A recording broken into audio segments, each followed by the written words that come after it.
याफ्ता रिवायत को आगे बढ़ाते हुए मिसाल फिर एक बार 25 फरवरी की शाम मुंबई के इमाम बाड़ा म्यूनसिपल उर्दू स्कूल डोंगरी में भिंडी बाजार उर्दू फेस्टिवल का इनकाद किया, जिसकी इफ्तिताही तकरीब में मशहूर शायर मोहतरम जावेद अख्तर तशरीफ़ लाए और उन्होंने अपने ख्यालात का इजहार किया। प्रोग्राम के दूसरे हिस्से में आपके दादा मोहतरम मुस्तार खैराबादी के शायराना मजमू कलाम किरमन पर जनाब सोहेल अख्तर वासी, जनाब उबैद आज़म आज़मी और ख़ुद जावेद अख्तर साहब ने इसकी तरतीब व तज़ीन पर सैर हासिल गुफ्तगू की। दरमियान प्रोग्राम में जनाब वाला ने उर्दू मरकज़ के डायरेक्टर जनाब ज़ुबैर आज़मी की निज़ामत में भिंडी बाज़ार की उनकी अपनी यादों को सामीन के साथ शेयर किया। भिंडी बाज़ार उर्दू फेस्टिवल सन 2023 के इस मुकम्मल प्रोग्राम की निज़ामत जनाब सईद ख़ान ने फरमाई। कल सनीचर इस फेस्टिवल का पहला दिन था और आज शाम 6 बजे इतवार को भी इसका दूसरा दिन होगा और ये प्रोग्राम पूरी अपनी आबोताब के साथ जारी रहेगा। प्रोग्राम की एक ख़ास खुसूसियत ये भी रही कि दरमियान प्रोग्राम जनाब जावेद अख्तर साहब ने मौजूद सामीन के सवालात का मुतमईन कुन जवाब दिया। प्यारे का, अमन का, सच्चाई का, क्योंकि पाकिस्तान जाकर पाकिस्तानियों के सामने पाकिस्तान के बारे में, पाकिस्तान की धरती पर सच्चाई कहना, इसके लिए बहुत बड़ा साहस चाहिए, बहुत बड़ा करेज चाहिए। लेकिन ये सद्भावना से उन्होंने कहा। कुछ लोग यहां हैं, उनके मन में सद्भावना नहीं दुर्भावना है पाकिस्तान के बारे में। लेकिन आपने उनकी पूरी जो वीडियो है देखेंगे तो लगता है कि पाकिस्तान की भलाई के लिए उन्होंने जो कुछ कहा। सबसे पहले तो उन्होंने कहा कि जो हम नुसरत फतेह अली और मेहदी हसन को जो प्यार देते हैं, वो प्यार आपने लता मंगेशकर को बुलाकर नहीं दिया। और जैसे ही इन्होंने ये बात कही तो उस जगह पे जितने भी पाकिस्तानी थे सब लोगों ने तालियां बजाई। उसके बाद जावेद साहब ने जो कहा, मैं समझता हूं कि उन्होंने नॉर्वे को बहुत पॉपुलर कर दिया, इजिप्ट को बहुत पॉपुलर कर दिया, क्योंकि सच्चाई यह है कि पाकिस्तान रिलीजियस एक्सट्रीमिज्म और टेररिज्म को बढ़ावा देकर वो सबसे बड़ा शिकार पाकिस्तानी बन गया है। कोविड में जब लॉकडाउन था और मैं ऑलरेडी रिटायर हो गई थी, अभी मैं 65 हूँ, तो तभी मैंने सोचा क्या किया जाए। तो मैंने सोचा ऐसी एक ज़ुबान सीखी जाए जो हिंदुस्तान में सभी जगह पे बोली जाती हैं। जैसे कि गुजराती गुजरात में है, मराठी महाराष्ट्र में है, लेकिन उर्दू एक ऐसी ज़ुबान है जो पूरे हिंदुस्तान में बोली जाती है। दूसरी एक चीज़ ऐसी थी कि मेरी माँ वहाँ पाकिस्तान से वो यहाँ आ गए थे अपने, जब पार्टीशन हुआ तो वहाँ से आए थे और वो मेरी नानी कभी भी बोलती थी, वो सब उर्दू में ही पढ़े थे कराची में। मुझे ऐसे लगता था कि मुझे भी ये ज़ुबान आनी चाहिए पढ़ने के लिए, लिखने के लिए, लेकिन इतने सारे सालों में मैंने कभी नहीं किया।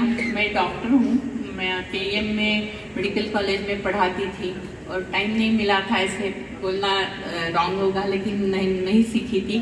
तो मैंने सोचा मैं यही सीख लूँ। कहाँ जाए सीखने के लिए?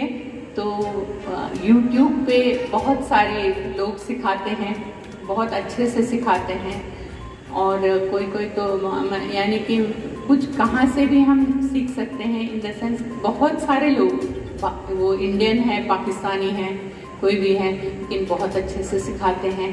और जावेद साहब के भी पोएम्स मैं रोज़ सुबह में रसोई करते वक्त रोज़ लगा के रखती थी और सुनती रहती थी सर। तो इस तरह से मैंने उर्दू पढ़ना लिखना सीखा है। मुझे जो सर करते हैं या आप सब लोग करते हैं, ऐसे मुझे कोई शायरी वगैरह नहीं आती है। शुक्रिया। कि 1798 में पहली दफ़ा कुरान शरीफ का तर्जुमा उर्दू में शाह अब्दुल कादिर ने दिल्ली में किया। 1798 तकरीबन 700 बरस पहले इससे कुरान का तर्जुमा सिंधी में हो चुका था, लेकिन 1798 में पहली दफ़ा जब तर्जुमा किया तो उस वक्त के जितने मुफ्ती थे, जो आलिम थे, उन सब ने शाह अब्दुल कादिर के ख़िलाफ़ फतवा दे दिया कि इस गलीज़, इस जहन्नुमी ज़बान में उन्होंने कलाम पाक का तर्जुमा किया। तो ये गलीज़ और जहन्नुमी ज़बान जो थी, ये एक अगले 70-80 साल में इसके सर पे टोपी रख दी गई और इसके मुंह पे दाढ़ी चिपका दी गई। इसलिए कि टू नेशन थ्योरी का जन्म शुरू हो चुका था।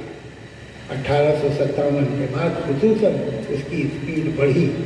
अंग्रेज़ को दिखाई दिया कि अगर इस माशरे में, समाज में दरारें पैदा नहीं की तो हमारा जो है वजूद ख़तरे में है।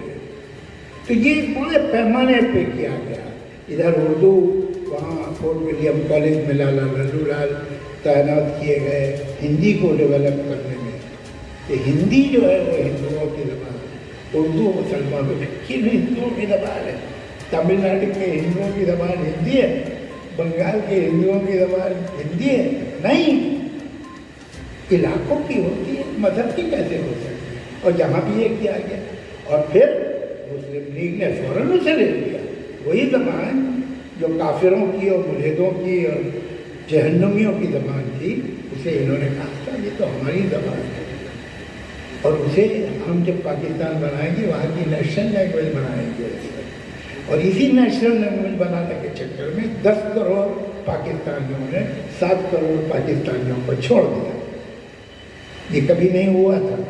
आमतौर से तकसीम जो है मुल्कों में, बहुत मुल्कों की तकसीम हुई है, मगर माइनॉरिटी, अक़लियतें तकसीम मांगती हैं। पाकिस्तान का एक रिकॉर्ड ये भी है कि वहाँ अक्सरियत ने तकसीम मांगी।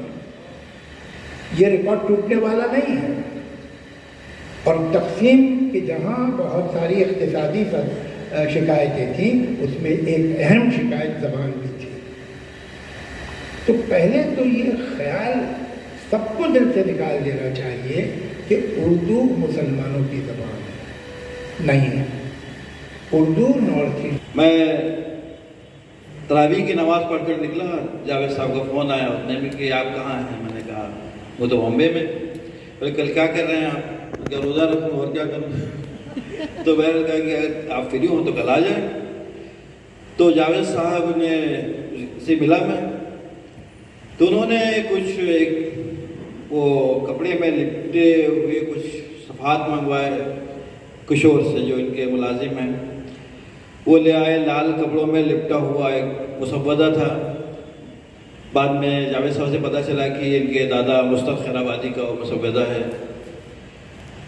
जावेद साहब ने मुझे दिखाया और कहा कि देखो ये हमें ये किताब छापनी है, ये कितने दिन में हो जाएगा? मैंने कहा ये 15-20 दिन में हो जाएगा। तो है ही कितना, इतना से तो है। बोले ठीक है, तो एक जिम्मेदारी आप ले लीजिए। मैंने कहा ठीक है। फिर जब वो मुसव्वदा लेकर मैं घर गया और उसे पढ़ना शुरू किया तो पता ये चला यार इसमें कहीं कोई मिसरा गायब है, या कोई मिसरा मिट गया है, या कोई लफ्ज़ मिट गया है, या दिमक खा गई है। तो फिर जावेद साहब से मिला कि ये प्रॉब्लम है, ये मसला आ रहा है। फिर जावेद साहब ने भी बगौर देखा उस मुसव्वदे को, तो जावेद साहब के भी जहन में बात आई कि यार ये फ़लाँ गज़ल जो उन्होंने अपने बचपन में सुनी थी वो तो इसमें है ही नहीं है, या फ़लाँ गज़ल का वो शेर ही नहीं है जो उन्होंने किसी मैगज़ीन में पढ़ा था। तो होते होते ये हुआ कि फिर मैंने सुहेल को बुलाया। मैंने कहा सुहेल देख ऐसा था, कुछ करना है और ये काम मुझसे अकेले नहीं होगा। फिर हम लोगों ने काम शुरू किया। जावेद साहब ने भी अपने आप को झोंक दिया एक तरह से इसमें, हालांकि उस वक्त बहुत मसरूफ़ हुआ करते थे। खैर मसरूफ़ तो आज उससे कई गुना ज़्यादा है, लेकिन जो है उन्होंने भी पूरी तवज्जो दी मुस्तरके इस कलाम को। और फिर मैंने और सुहेल ने जहाँ जहाँ से भी हो सका मुस्तरके कलाम, जितनी भी लाइब्रेरीज़ अपने शहर में हैं या लोगों के जो अपने ज़ाती कुतुब खाने हैं, वहाँ से भी मुस्तरका कलाम हासिल करने की कोशिश की। تو خیر ہوتے ہوتے معاملہ پہنچ گیا 2004 سے 2015 تک. 2015 میں اس کا اجرا ہوا ہے. صفیہ اختر، جانثار اختر، بہت بڑا جیسے کہ ایک لٹریری جو ہے وہ جلوس آپ کے ایک نام کے ساتھ ہمارے سامنے آ جاتا ہے. علامہ فضل خیرآبادی صاحب وہ تھے جو غالب کے دوستوں میں سے تھے اور جنہوں نے غالب کا دیوان ایڈٹ کیا تھا. غالب نے اپنا ڈھیر سارا کلام جو ہے علامہ فضل خیرآبادی صاحب کے حوالے کیا اور کہا کہ جو آپ کو اس میں بہتر رکھے رکھیں اور جو آپ کو بہتر نہ لگے اس سے کاٹ کے پھینک دیں. علامہ فضل خیرآبادی نے اس بات پہ پوری طرح سے عمل کیا اور اتنے سارے کلام کو اتنا سا ایڈٹ کرتے. آج جو یہ زمانے بھر میں آپ دیوان غالب دیکھتے ہیں جسے ہم سراخوں پر رکھتے ہیں، یہ انہیں علامہ فضل خیرآبادی کا ایڈٹ کیا ہوا ہے. تو یہ تو جب جاوید صاحب کے بارے میں بات ہوتی ہے، بیچ میں ایک نام اور آتا ہے جس سے ہم لوگوں کو ایسوسیٹ ہونے کا موقع ملا، وہ ہے مشتق خیرآبادی. آپ نے فلم دیکھی ہوگی، فیری ٹیل پڑھی ہوگی، ایلس ان دا ونڈرلینڈ.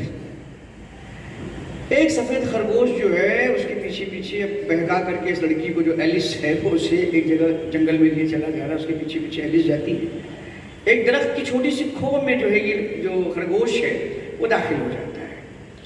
ایلس اس کھو کے اندر جھانکتی ہے، چھوٹی سی کھو سمجھ کے جھانکتی ہے، پیر پھسلتا ہے، وہ اندر گر جاتی ہے اور اندر ایک جہان مانی جہان دیگرہ موجود ہے.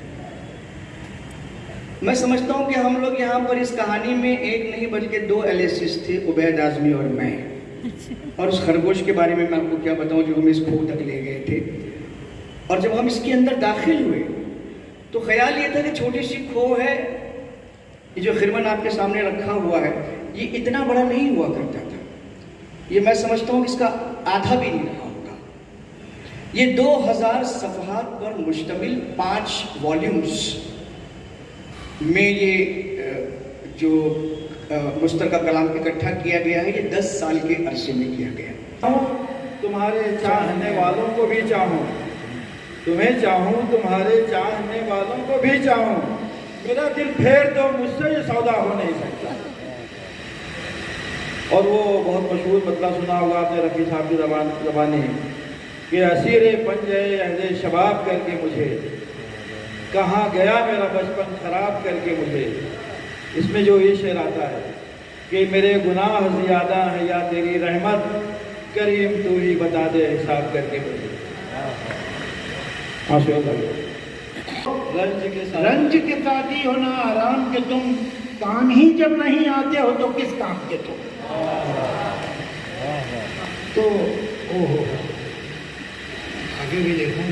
ہاں، عیش قطع کر دے ایسا مجھے کاشانہ، عیش قطع کر دے ایسا مجھے کاشانہ، جو کعبے کا کعبہ ہو بت خانے کا بت خانہ.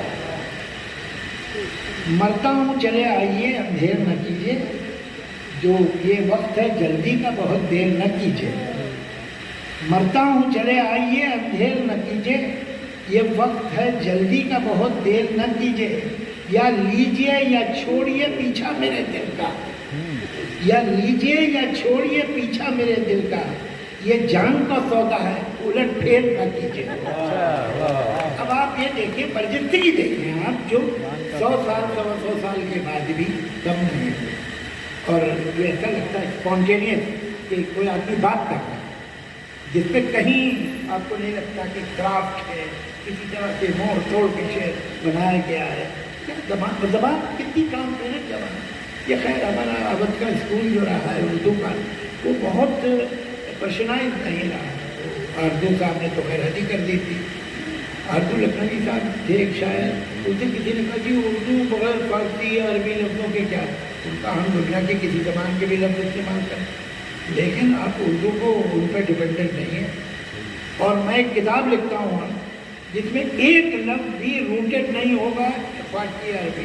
اور انہوں نے پوری کتاب لکھی، سریلی بانسری شاعری کی ایک مجموعہ تھا، اس میں ایک لفظ ایسا نہیں تھا جو فارسی سے آیا ہو یا عربی سے آیا یا اس کا کوئی رشتہ. کالی گھٹا میں کودا لپکا، بن میں جو کوئل کوٹ گئی، जितनी गहरी सांस खींची थी उतनी लंबी घुट गई। उसने भीगे हुए बालों से झटका पानी, झूम के आई घटा, टूट के बरसा पानी। कोई लफ्ज नहीं है बात, ये है उर्दू, कच्ची उर्दू। इसमें हम कहीं से भी कर देने वाला लगता है। जैसा ने भी सुना है, गलत भी सुना है। मैं एक दो शेर सुनाने की कोशिश करता हूँ मुस्तक।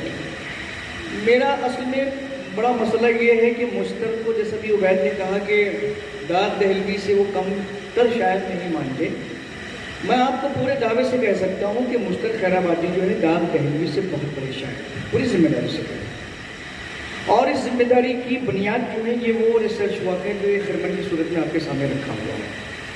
हज़रत दाद दहलवी ने का सारा कलाम आप पढ़ जाइए, अज़व्वल आखिर बहुत कहा है उन्होंने, लेकिन उसका रंग सिर्फ वही है जो आपने भी यहाँ सुना कि इलाज दर्द दिल तुमसे मसीहा हो नहीं सकता, तुम अच्छा कर नहीं सकते, मैं अच्छा हो नहीं सकता। ये दाग का स्टाइल है। मुस्ताक ने कहा, जा रहा हूँ उनका दामन थाम के, हाथ पांव दोनों निकले काम के, दाग का स्टाइल। बोसे अपने आरिज़े गुलफाम के, ला हमें दे दे तेरे किस काम के, दाग का स्टाइल। लेकिन ये दाग के स्टाइल में मुस्तक ने जितनी शायरी की वो पूरे एक वॉल्यूम में यहाँ पर मौजूद है। 300-350 पेजेस पर वो एक वॉल्यूम है और उसमें 700 से 750 गज़लें 2 वॉल्यूम में इस रंग की हैं जो मुस्तक ने, जिसे हम दाग का रंग कहते हैं, अभी मीनाई का रंग कहते हैं, उस रंग में शेर कहे, गज़लें कही जो भी आपने सुनी।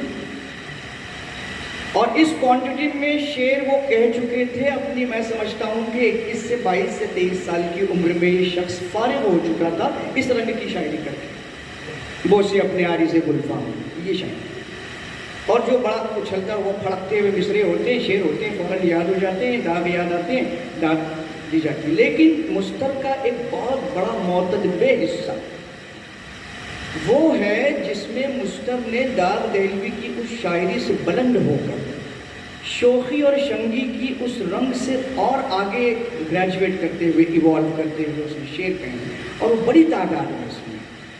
फॉर एग्जाम्पल उन्होंने तसव्वुफ के बहुत शेर कहे। अभी आपने शेर सुने, असल में ये बिल्कुल वो दाग का रंग नहीं है, असीरे बन जाए हदे शबाब करके मुझे खालिस तसव्वुफ का शेर, करीब तू ही बता दे हिसाब करके मुझे। मैं आपको 2-3 शेर और सुनाने की कोशिश करता हूँ।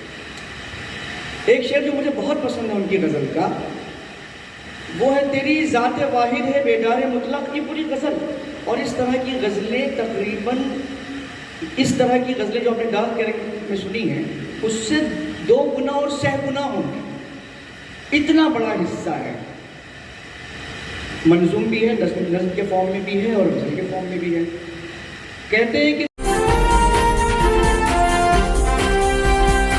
लाइक कीजिए, सब्सक्राइब कीजिए और शेयर कीजिए। बेल आइकॉन का बटन दबाना ना भूलिए और देखते रहिए लंत्रानी न्यूज़ लाइव।